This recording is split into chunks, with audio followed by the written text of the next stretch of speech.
Hi everyone. Firstly, I'd like to say a big thank you for your continued patience with me as I grow increasingly absent from the channel. That is all for very good reason, and it is something that I will be exploring in this video, and that's because I, for the past sort of 6 and a bit months, have been neck deep in the next project that I'm working on. Straight after Beautiful Scars finished, we basically went straight into pre-production for our next feature film, which I am very, very excited and very glad to finally kind of formally announce. So the film is called We'd Set the House on Fire, and that is just about as much as I can say. The only other thing that I can say is that this film is without question the biggest, most ambitious, most exciting thing that I've ever worked on. We've been at this really developing the film since 2020, straight after Voyage was done. And even though we're only about a third of the way through, if not a quarter of the way through, I can already say without question that this film, working on this film,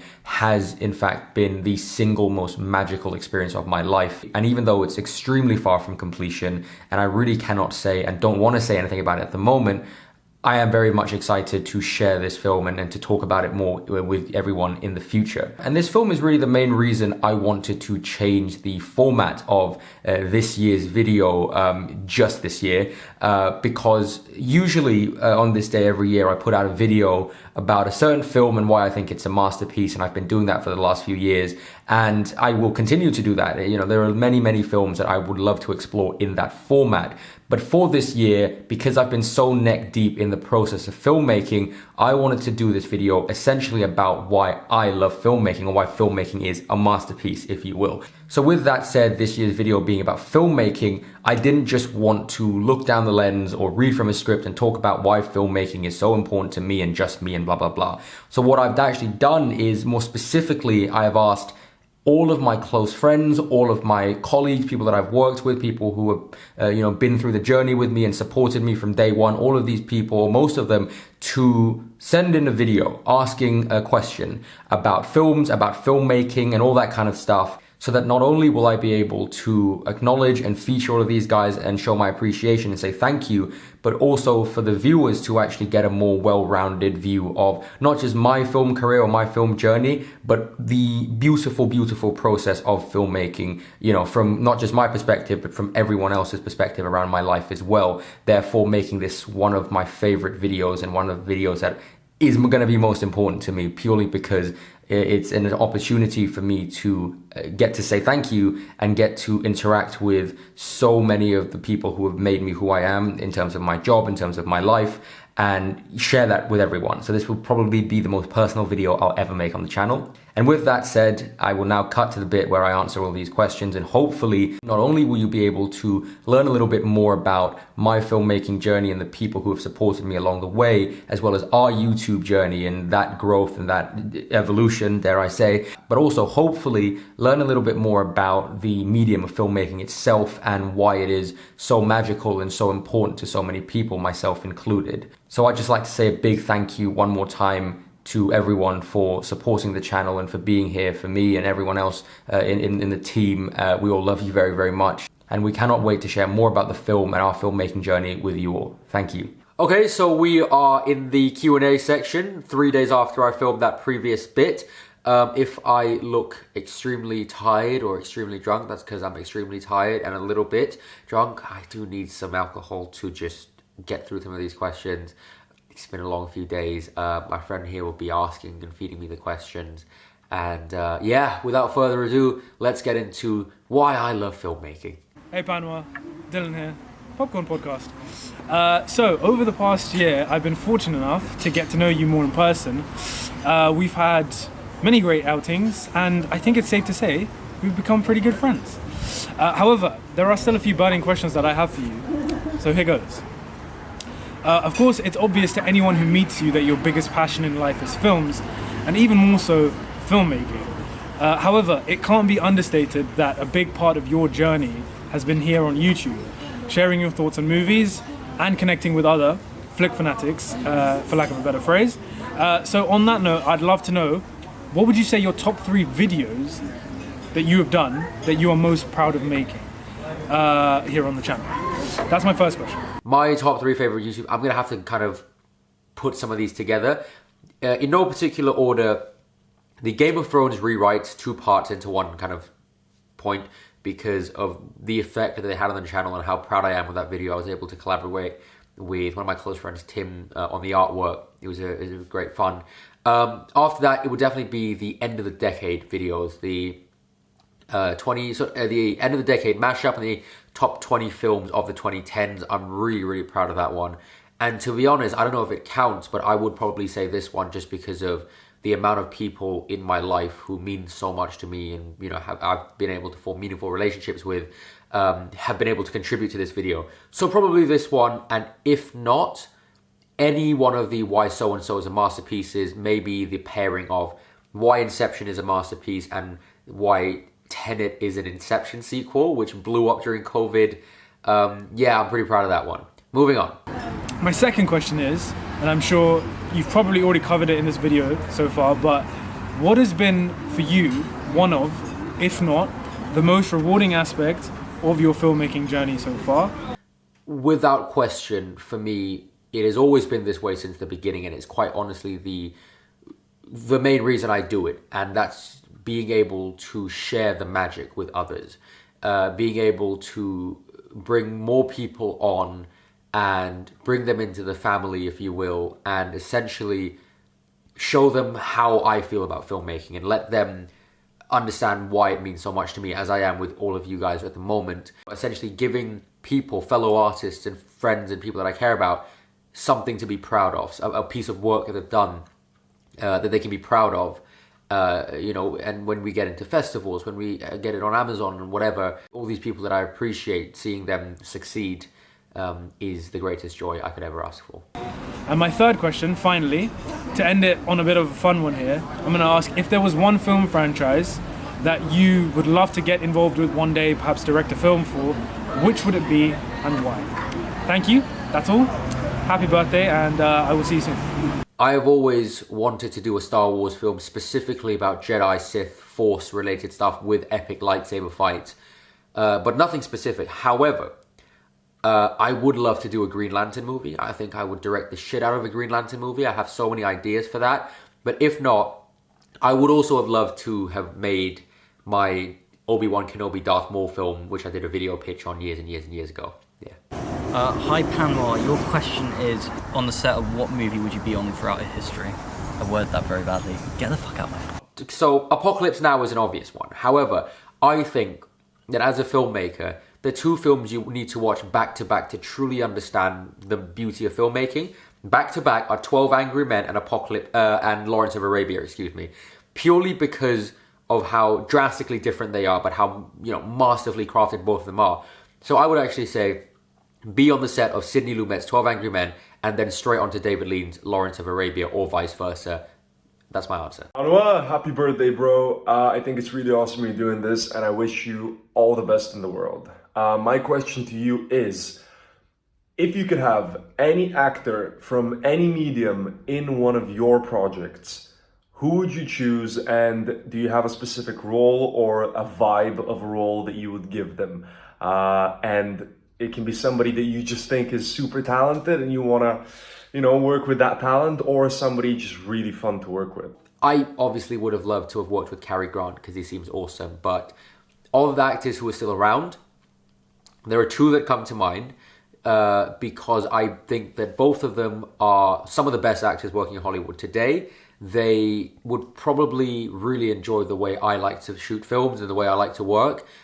And I also just think they're really cool people. And those two are Oscar Isaac and Bradley Cooper. And bonus question, if you could direct one episode of an existing running TV show, which TV show would you choose?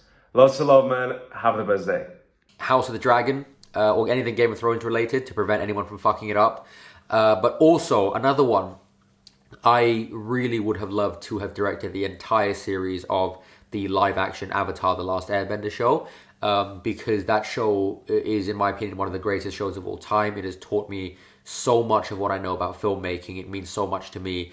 So much of the work that I've done, you know, every single film, regardless of what it's about, has in one way or another been inspired by that show. And therefore, being able to work on that or be at the creative helm of that would almost feel very, very natural. And that's why I would choose Avatar: The Last Airbender. Yeah, no, that's a good one. It is. Hey, happy fucking birthday, Panwa. It's really weird recording this because you're literally right down the beach taking a walk.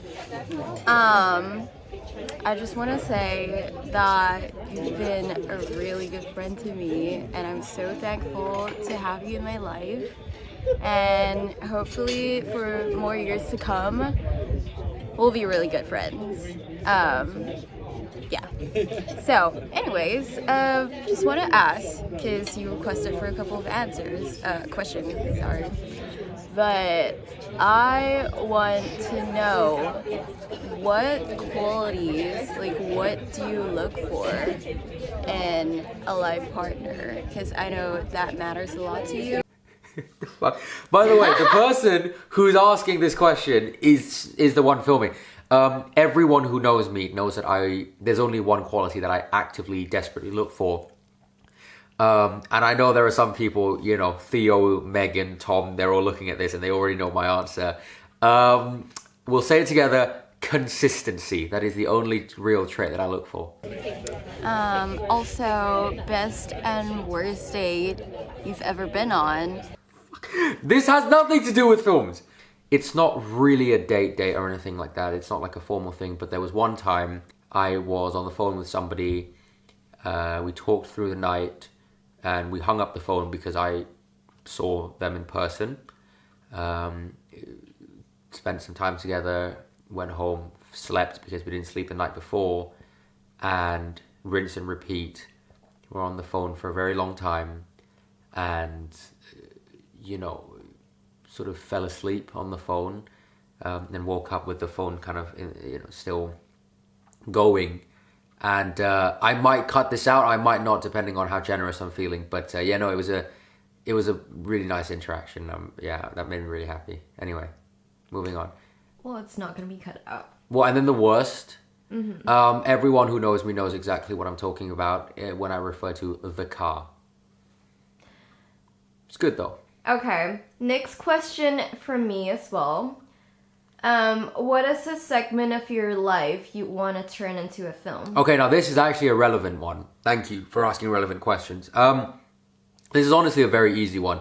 For anyone who knows me, it would be the kind of 2020, 2021 season of my life. That was the year in which so many of like the main characters, like the main kind of key characters in the story were unlocked. When I met a lot of people, reunited with a lot of people, all the kind of the dramatic fun and all that kind of exciting stuff that people actually want to know about, all the character development, all that happened during that season of that kind of year and a half. So it would be the 2020, 2021 season of my life, yeah. Okay, so my question to you is, from your experience as a filmmaker working with many different people, what are some of the best qualities that you've seen in your collaborations that you want to search out in the future? And what are some of the worst characteristics that you want to avoid? Again, anyone who knows me will be able to answer that. Obviously, consistency is a word I use a lot in life. And consistency is definitely one thing. I would add to that by saying the best qualities I look for are people who essentially understand the long game nature of filmmaking, the long game nature of life. Adjectives such as momentum and stamina, patience, consistency. This idea of appreciating and understanding longevity is really, really important to me, because I think that passion is very easy to come by, but also very easy to lose. What keeps film crews working, what keeps, teams working, what keeps friendships lasting and relationships lasting, ultimately is patience and understanding the long game nature of life. And therefore, I think that's extremely important in the world of work as well, and certainly the people that I look out for.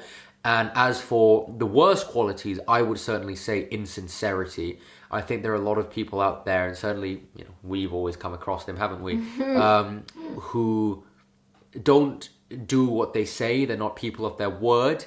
They only act a certain way with you when they need something from you, and essentially they're very good actors and don't truly care. The ulterior motives, if you will. I don't know why you're laughing, but it's true, and it's true.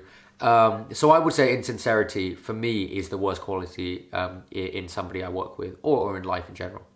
Hi mate, congrats on the on the film. I hope it continues to go well, and I hope when it finally gets around to being released, there's a positive reaction for it, as there has been to the others. The main question to you is to maybe tell your followers and the people that have watched you sort of grow. What was it like for the first time, sort of revealing and telling your family and your very close friends that you were going to take seriously your pursuit of a career in the film industry?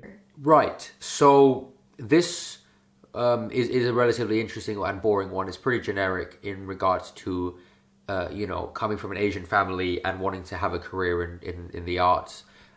It's always a bit more difficult. A lot more convincing needs to be done.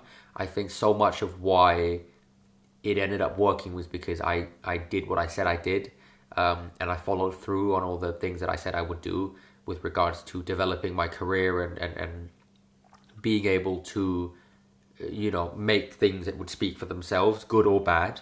And therefore, my parents, who are now 100% supportive and they're wonderful and all that, they actually, it took a while, but it was worth it. And as for my friends and stuff like that, at school, it's never easy when you know exactly what you want to do from a very young age. There's always going to be people who are going to be like, sort of doubt you and whatnot. But I have been very, very privileged in that I have had the most supportive friend a guy could ever ask for.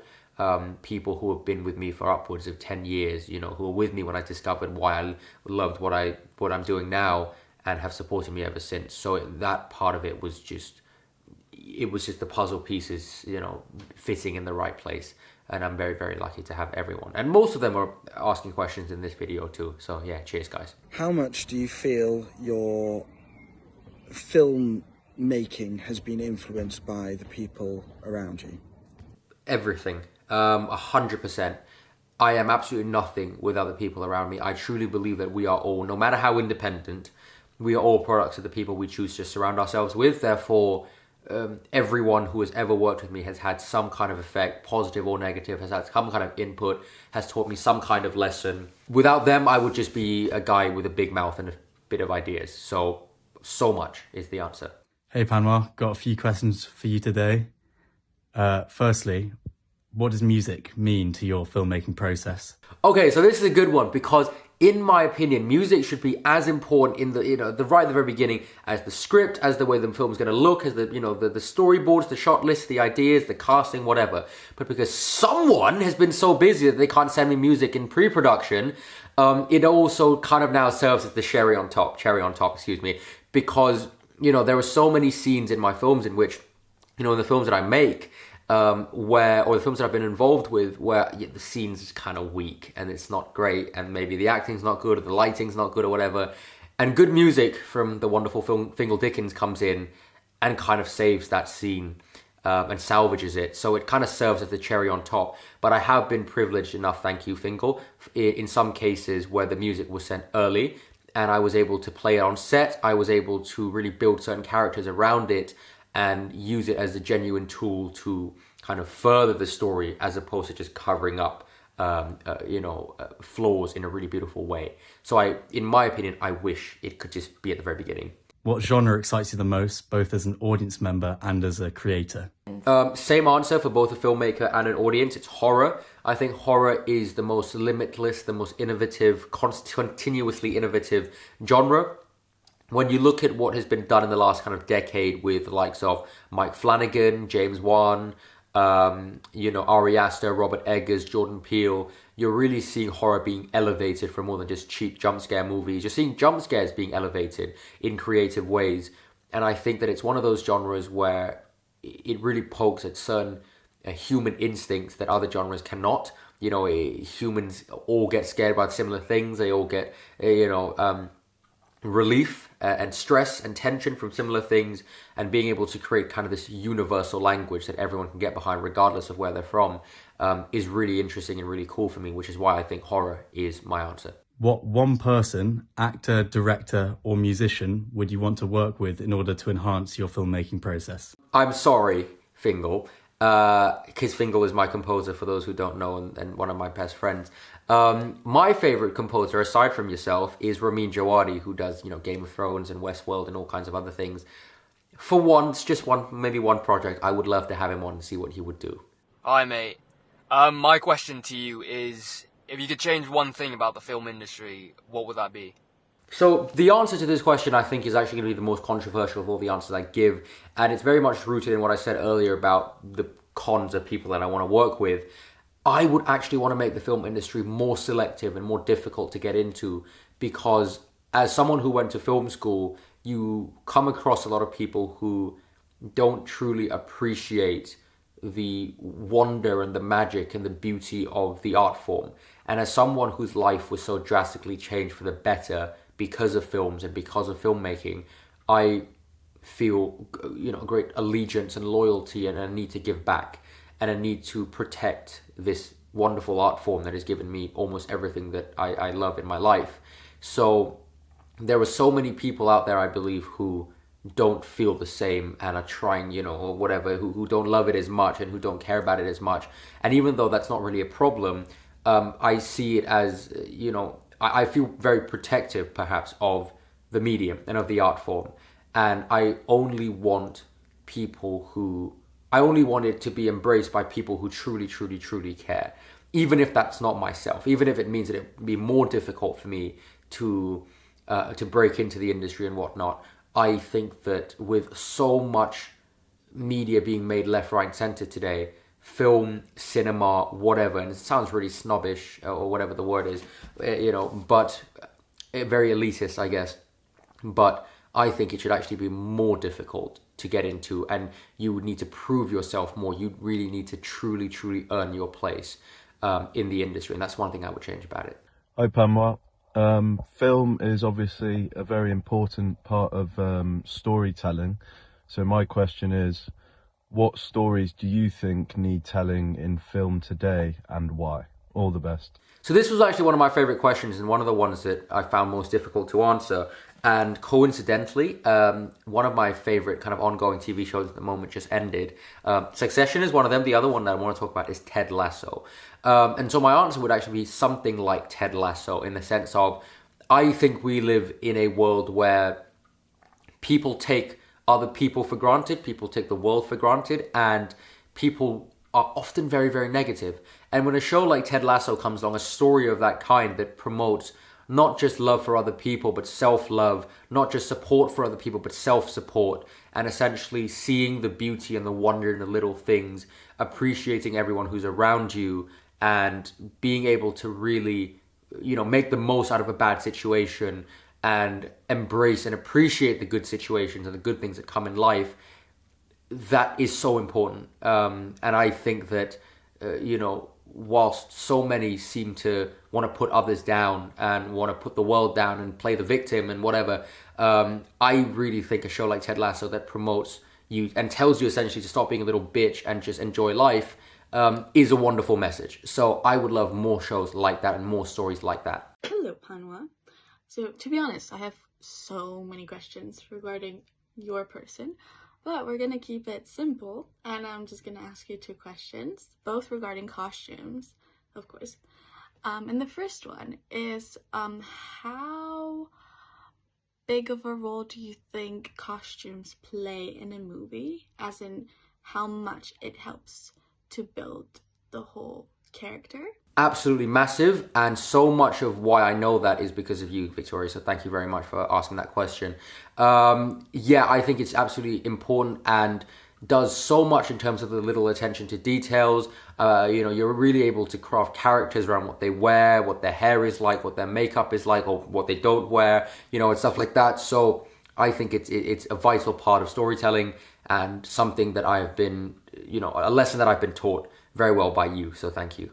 And the second one is just, which is your all-time favorite movie when it comes to the visuals, as in fashion and costume? There are so many ways to answer this. Obviously, you can go for something over the top, like Star Wars or Lord of the Rings, where they have cool armor and Anakin and Obi-Wan's robes and outfits and stuff like that. But when it comes to general style, I typically look at what I would wear and what I think looks kind of cool. There is stuff like Once Upon a Time in Hollywood. There is stuff like all the Bond films, right? Like Spectre and No Time to Die, the suits, the coats, everything looks awesome. But one film that I would love to turn some attention to is Nocturnal Animals, directed by none other than the most fashionable man on the planet, Tom Ford. The way he does costumes in that film is so interesting because, yes, of course, it's stuff that you'd love to wear and it's stuff that looks beautiful, but it also never calls too much attention to itself. And it also has genuine story significance and character significance. And that subtlety and nuance, I think, is just absolutely brilliant. And if you haven't seen Nocturnal Animals, check it out. It's a brilliant film. Hi Palma, I've got 2 questions for you. The first one is there a specific song that you like to listen to on set that gets you hyped up for filming? There is no song in particular, except until recently when we've been working on our film together, where thanks to Kenzie and myself, we have gotten everyone on the Taylor Swift train. We have now all been convinced that Wildest Dreams is the anthem of our film, and therefore we listen to it every day before we film to sort of bless the shoot. So I guess Taylor Swift's Wildest Dreams. And secondly, what type of relationship do you like to have with the actors you're working with and why? The answer to this question she also already knows, and that is one of genuine trust and kind of familial bonds. I think that everyone I work with, I almost want them to be part of this kind of family that you choose, you know, like Vin Diesel's Fast Family, if you will. It's very important for me to feel like my actors can say anything, they can listen to anything, they can, you know, take any kind of criticism as much as they give to me. And that only works when you know them back to front, when you know them inside out, when you can call them your friend and you can call them your family as much as your colleague. And, you know, therefore, with all the actors that I've worked with, you know, I have eaten with them, drank with them, you know, gone hungover with them. And so creating this friendship with all the people that I work with, I think for me is quite important. And has always been, in my opinion, the key to our collective success, I guess. Hello from me and Tuk Tuk. Say hi. Hi. My question to you is, if you could choose a movie that could describe your life right now, which movie would you choose? La La Land on like every level. You have no idea, on every level. I'm not going to elaborate, but La La Land. Hi mate, I hope you're doing well. What do you hope to achieve or contribute to the film industry, and specifically, do you wish to make an impact on the Thai film industry in the future? Great question, Aj, thank you. So in terms of the film industry, of course, I've always been of the mindset of, you know, if you're going to be a painter, be Picasso. If you're going to be a writer, be Shakespeare. If you're going to be a footballer, be Messi or Ronaldo, depending on where you lean. So of course, you know, I want to be a filmmaker, and therefore I want to be one of the greats. I would love for, you know, one day people to watch my films and study it long after I'm dead and you know, all that kind of stuff. But that ambition aside, there's a part of me that just feels like, for me, happiness is being able to do what you love with the people you love. I've been fortunate enough to know what I love very early on in life, and as I've been doing that, I've come across so many people that, you know, I care about very deeply. And I've been privileged enough to be able to do what I love with the people that I love.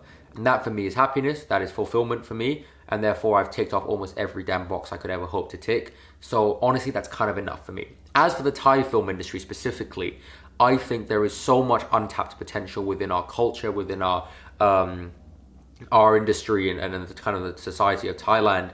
I just think that, you know, the best Thai films are the ones that embrace and understand the beauty and the wonder of our culture, and also pair that with genuine understanding of the film language and craftsmanship. And when you put those two things together, I think it's a pretty unstoppable combo. So in order to really contribute my best, or to, you know, whatever I want to contribute, it would have to be, you know, taking our culture, taking our heritage and all the things that make us us, and pair that with genuine understanding of the filmmaking craft. Because when you look at a lot of Thai films and Thai TV shows and stuff like that, it feels more efficient than it is artistic. And therefore adding a bit of artisticness, I guess, would really elevate what we have. Good morning, Pamwa, and a huge happy birthday. I just wanted to send all my love and say that working with you has been the best thing ever. Dispatching pints has been the best thing ever with you. And so on that thought line, I guess I have a question, which is, if you could go on a night out with 3 people from the film world, alive or dead, who would they be? Lots and lots of love, man. Thank you, Tom. Cheer. Basically, I was thinking about, three separate people, but then when you think about three together, if it was me with three other people, it would without question be Paul Newman, Robert Redford, and Steve McQueen. Hello, mate. Sorry about the dishevelled appearance. My question is, when you're casting actors, what are you looking for? Is it specific factors like training or experience, or is it just vibe or someone you just get on with? Any answer would be much appreciated. Physical, emotional, and mental resilience, stamina, and consistency. That's all I need. It's always consistency.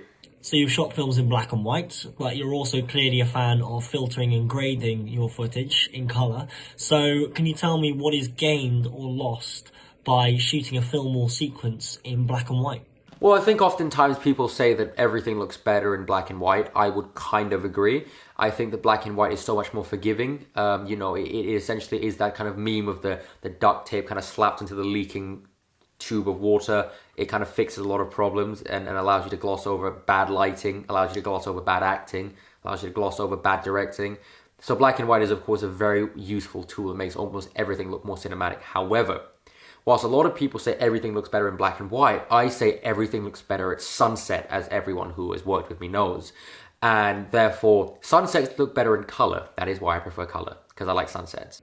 You've been known to take a lot of pride in your compositions and in your film aesthetics, to the extent that you challenge people to watch any one of your films and pause at a random time and claim that they can't make a film poster out of that shot. So my question for you is, I'd like your top 3 favourite stills from any film you've shot, past or present. My all-time favourite shot that I've gotten so far in my career is this one here. But because it's, it's a pretty kind of, it's not like a composition, I'm going to give you 3 more. It would be this one from Voyage, it would be this other one from Voyage, and then it would be this one from Kyodai. What's been your favourite location to shoot on, and why? It's a place in Phuket, which is where I live. It's called Mai Khao Beach, Hat Mai Khao. I've filmed there a few times now during the day, in the afternoon, at sunset. And I think it's the most beautiful beach in the world. It's one of the most magical places in the world. But however, for a more recent one, I'm not allowed to talk about it yet, but it would be The Rock on the Lake. If you know, you know. So I have 2 questions for you. How far away is the actual film from the script? It's not so much the script that I stay true to, but the vision that I had before I wrote the script. The way the scenes are shot and reshot and edited and re-edited in my head before I even put pen to paper or finger on keyboard. I tried to be as faithful to that as possible, with the way the film looks, the way it feels, the way it sounds. But with regards to the story, the characters, and the lines that are said, honestly, change whatever you want. I don't mind. And so there's that kind of balance of sticking true to the vision, but the actual finer details, I don't mind. Alongside writing the storyline, do you have some notes of how each character would be and how they would define, or does it just come to you naturally when you're writing the script? I always have notes on the characters. I always have notes on stories, but characters more specifically, just so the actors understand a bit more about who they are. I typically like to say, okay, well, if I could compare them to another character from a film, or if I could compare them to a real life actor, who it would be and stuff like that, just to have them very, very clear idea of who the character is, whilst at the same time allowing them to sort of figure out for themselves. I like to ask them first before I give them any ideas what they think, and then once that's done, we then kind of come together and combine our visions. Hi mate, first of all I want to wish you a very happy and warm birthday. I hope everything goes well for you, and I wish you all the best within the coming year. We've known each other for a really long time, we've been close for a really long time, and one of the questions that I've always had in my head when we're working on all our different projects together is how do you really manage that balance between professionalism and friendship, especially with somebody like me or any other of your close friends who, you really have to manage that professionalism and friendship aspect. So my question to you is just how do you manage that, and how do you keep that balance without, really wrecking one or the other, especially working with your close friends or somebody who you're really close to. But again, happy birthday, and I wish you all the best, mate. I hope to see you soon, okay? What a wonderful question, Cecil. I've always been able to separate, sort of work and play and friends and colleagues. And when I work with a friend, it oftentimes, because we know each other so well, and because of how much I value this idea of camaraderie and family and kind of tight relations between the people that I work with, it flows very naturally. The friends that I have trust me to do my job, and I trust them to do theirs. I think that so much of what friendship is about is mutual respect, and so much of what work is about is mutual respect. And I've been fortunate enough to be surrounded by people who have that, and therefore it makes it very easy. So mutual respect is the key. Hello, Panma. Today is a very special day because it is your birthday. And you're officially 1 year older than you were yesterday. Would you look at that? Isn't that something? Jokes aside, I really miss you, man. And I hope to see you very, very soon so I can give you your very well-deserved birthday hug. Just a couple more months and we'll get to that very soon. I have a question for you, and it's a question regarding editing. And I would want to know, from your perspective as a director, would you rather work with an editor that's present on set and pre-production, or an editor that's never seen the footage that you recorded, and it's only sitting down to edit at that time? And why? Because that's a personal dilemma of mine, and I would want to know what you think. I figured I asked the scholars, you know? Anyway, this is the video, and I hope you have a lovely, lovely day, and that you have a lot of pints. So if I was working with an editor, I would 100% want them on set. This is part of this idea of mine that I want everyone together. I think togetherness is so important. Overcoming hardships together is so important. I have never understood this idea of editors coming in afterwards and just sitting in an air-conditioned room and sort of lying on their ass and just kind of editing and clicking stuff on a screen. If we're going to suffer, if we're going to go through hardships, we all go through together. I think this idea of an editor not being on set is just a lazy excuse, quite frankly. And I would always want the editor to be on set and to see what we go through and to be there with us. I think any other kind of point that you could make contrary to that is quite frankly just a lazy excuse to have one less person on set. Hi, Panma. So my question is, which show that you've done is the most eye-opening and you learned the most from? So what's the biggest lesson that you've learned from one of your shoots? Obviously, Voyage being the first feature film I ever made taught me more than 3 years at film school ever did. Especially because we made it during the peak of COVID, where everything that could go wrong did go wrong. So we learned a new kind of, unforgettable lesson every day. However, a more specific one, and I think everyone who worked on it knows, and the film's director is sat right up opposite me, is a very, very famous film in our kind of circle by the name of Luna. No. Where everything went wrong every day and it became comedically worse.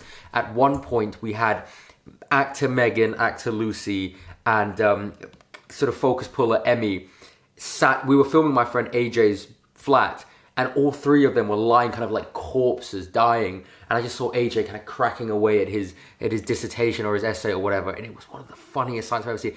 Everything that could go wrong on that film, short of someone dying, did actually go wrong. And the director is sat opposite me, so it's her fault. Hey Panwa, I've got 2 questions for you today. The first one is, which aspect of filming do you enjoy the most? My favorite aspect of filmmaking is without question the adventure of it. I always try to push for as many exteriors as possible, as many mountains to climb, as many beaches to get into, as many forests to trek through as possible, because I think not only do you learn kind of more about each other and you bond and stuff like that, I just love the idea of being able to kind of get out of the daily kind of 9 to 5 idea of jobs and go on an adventure for a living, really. So any film I've ever made that I truly love, or that's truly me, is one that takes place primarily outdoors, or at the very least you're able to feel a sense of adventure, and the crew are able to go on as much of an adventure as the characters are in that film. And secondly, which genre would you say is the hardest to film and why? From my little experience, I would probably say action, because there's one thing to learn lines, there's a whole other thing to learn physical moves. And I think that any kind of professional stunt person or any kind of great action director would probably tell you, good action, good stunt work does not come from doing, a good stunt. It comes from doing a good stunt safely. And safety being so important is so much of what makes action brilliant, but also what makes action so difficult. And being able to essentially fake hurt people and make it look cool and make it be safe too is, I think, is a true feat. So I think action is probably the most difficult. Hey Panwar, happy birthday. My question to you is, what is your favourite or funniest blooper or stupidest sort of blunder that you've had while you've been making your films? Okay, great. Cheers for asking this, Joe, because I've been wanting to talk about this for a very long time. Honestly, for this section, I could just say Elwood. It could be Elwood not remembering his lines, 6 times, having to do it. Anyone? No, you don't laugh! What the heck? Oh, why do you laugh? I'm gonna kill you. Having to do it 16 times. I'm not supposed to say these. Move! Fuck, it's got something to hide! It could be him having to do it 36 times. Although we're not... Holy shit, how hard is it? Just say fucking say them. I did it! Yes! I did it! Oh my god! It could honestly just be you punching me in the face for real. However, I think the greatest blooper of all time in our history, and it'll never be topped again, even though it's not really a film blooper, is me kicking Williams in the face. This one here.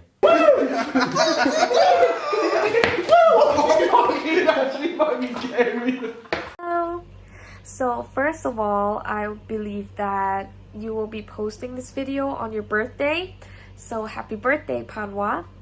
And second of all, I want to start off by saying that you are one of the few people that I know that is very, very passionate about the things that you're interested in, which is filmmaking. And since I have worked with you before, I could see how passionate and excited you were to work with us for our music video called Ho Kha Yum with me and Caesar.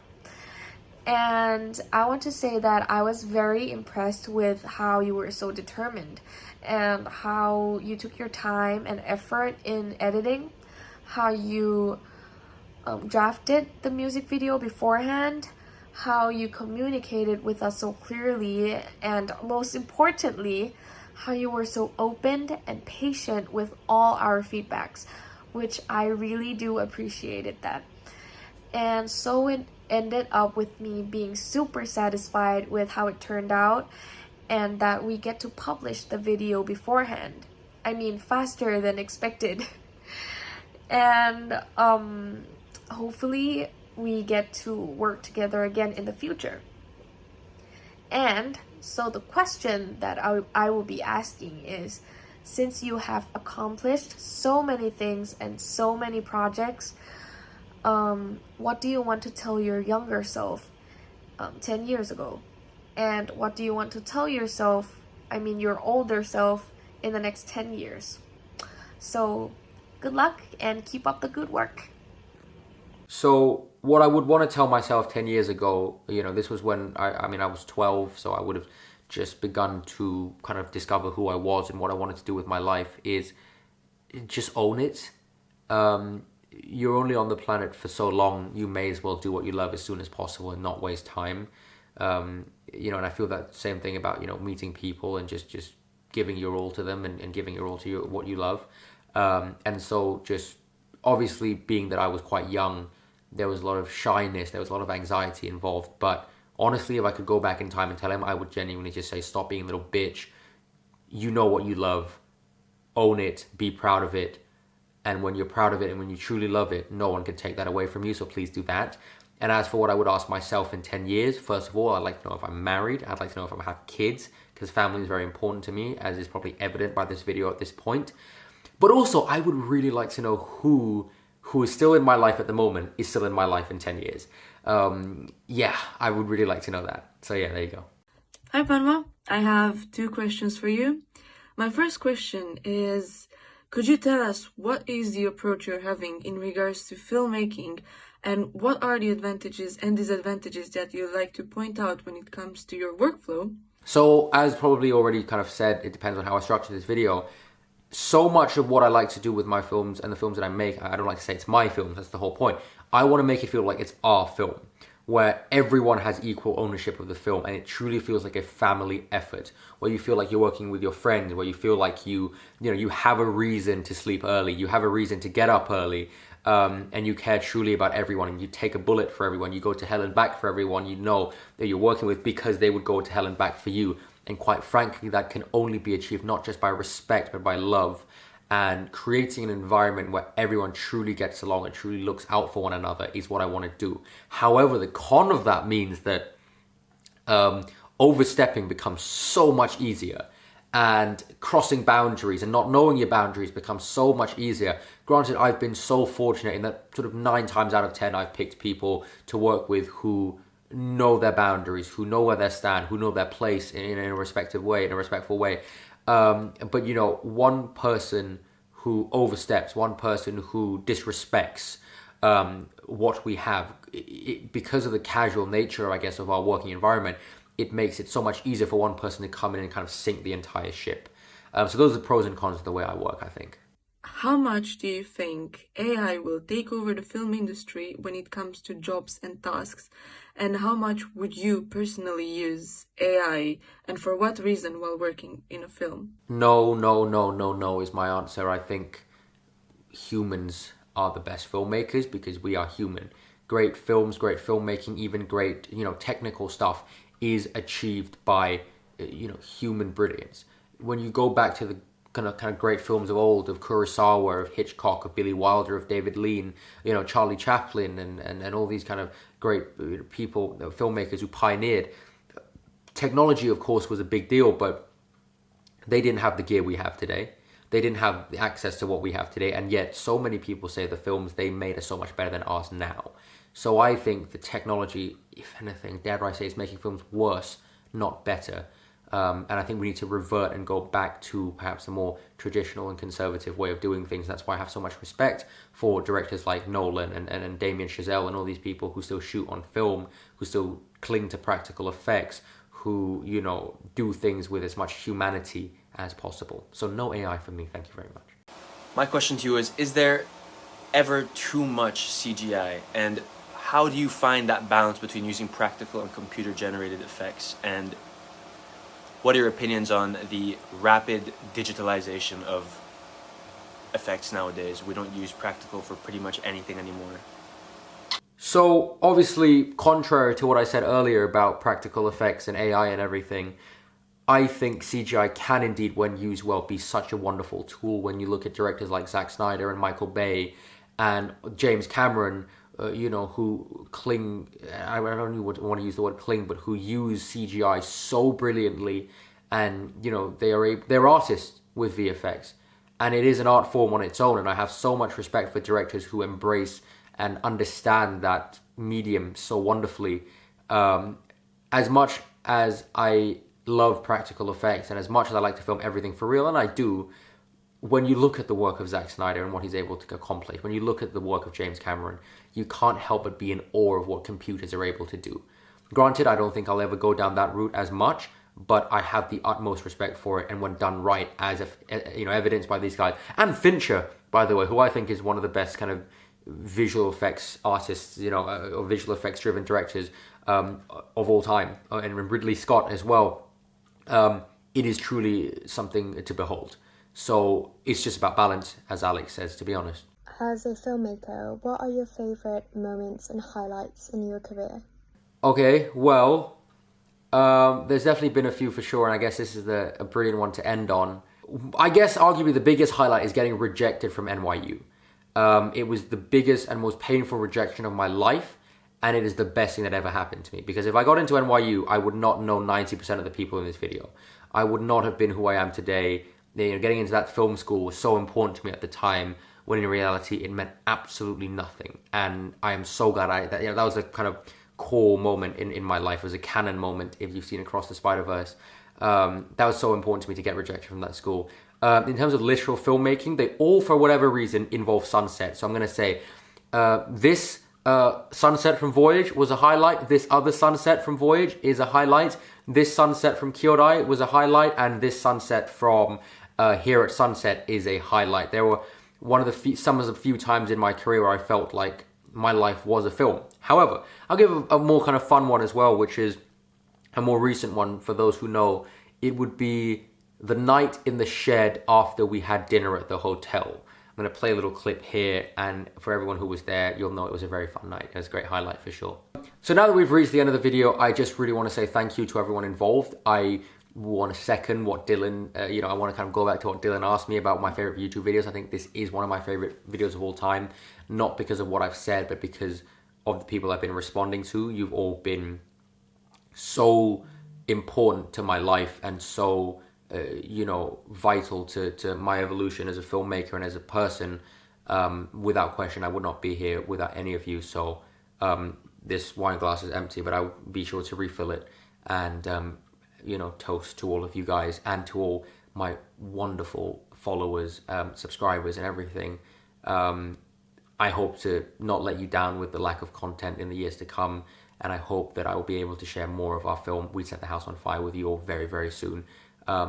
This has been a wonderful video for me to make, and I really, really appreciate all of you. Cheers.